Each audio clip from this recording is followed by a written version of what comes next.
নবী সাল্লাল্লাহু আলাইহি ওয়াসাল্লামের জন্মের আগেই তার বাবা চলে যান, ইতিম মুহাম্মদ সাল্লাল্লাহু আলাইহি ওয়াসাল্লাম। তার মা আমিনা 6 বছর বয়সে ইন্তেকাল করেন। সিচুয়েশন বুঝতে পারছেন? 6 বছর একটা বাচ্চার বাবাও নাই মাও নাই। তার দাদা আব্দুল মুত্তালিব তাকে সাথে রাখেন, খুব আদর করেন, খুব মহব্বত করেন, যেখানে যান সাথে করে নিয়ে যান। তিনি নেতা মানুষ, তার পাশের চেয়ারে তাকে বসতে দেন, বলেন আমার এই নাতি একদিন সাইয়্যেদ হবে, নেতা হবে, এই কথা বলেন। তিনি ইন্তেকাল করলেন 8 বছর বয়স। তারপরে দায়িত্ব পেলেন চাচা আবু তালেব। নাম কি?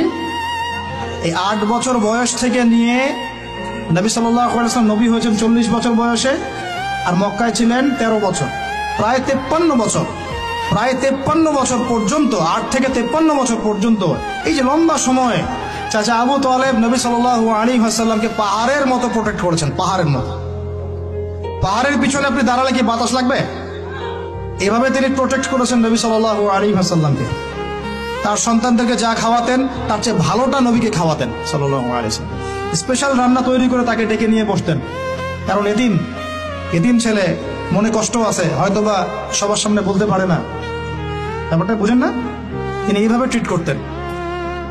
এমনকি নবী হওয়ার পরে আল্লাহর নবী সাল্লাল্লাহু আলাইহি ওয়াসাল্লামের বিরুদ্ধে পুরা সমাজ চলে গেল। কেউ গালি দেয়, কেউ বলে সাহের, কেউ বলে কাযযাব, কেউ বলে ফারিকুল জামাআ। মানুষ গালিগালাজ শুরু করলো, নিন্দা, গীবত, তহমত শুরু করলো, অর্থনৈতিক বয়কট শুরু করলো, সামাজিকভাবে বয়কট করা শুরু করলো। এমন কোনো অত্যাচার নাই যা নবী সাল্লাল্লাহু আলাইহি ওয়াসাল্লামকে করা হয় নাই। বুঝতে পারছেন কথা? এইরকম একটা সিচুয়েশনেও চাচা আবু তালেব তিনি বলছেন, তারা তোমার দিকে আসতে পারবে না দলে দলে যতদিন আমি আবু তালেব দাফন হচ্ছি না মাটির তলে। কথা বুঝতে পারছেন? তারা তোমার দিকে আসতে পারবে না দলে দলে যতদিন আমি আবু তালেব দাফন হচ্ছি না মাটির তলে। এইরকম মানুষ চাচা আবু তালেব। মানে আমরা যারা এখানে উপস্থিত আছি, বাংলাদেশে 16 কোটি মুসলমান, সারা বিশ্বের যে এত কোটি মুসলমান, তার মধ্যে বেশিরভাগ মানুষ, এই বেশিরভাগ মানুষকে যদি আপনি এক পাল্লায় রাখেন, চাচা আবু তালেবের অবদানটাকে আরেক পাল্লায় রাখেন, ওই পাল্লা ভারী হবে ইনশাআল্লাহ।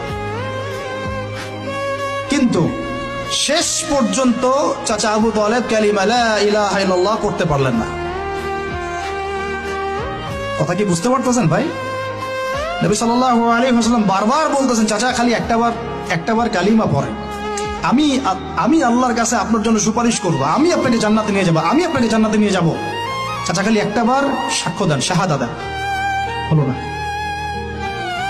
হাদিসের মধ্যে আসছে চাচা আবু তালেবকে জাহান্নামের সবচেয়ে উঁচু স্থানে রাখা হবে,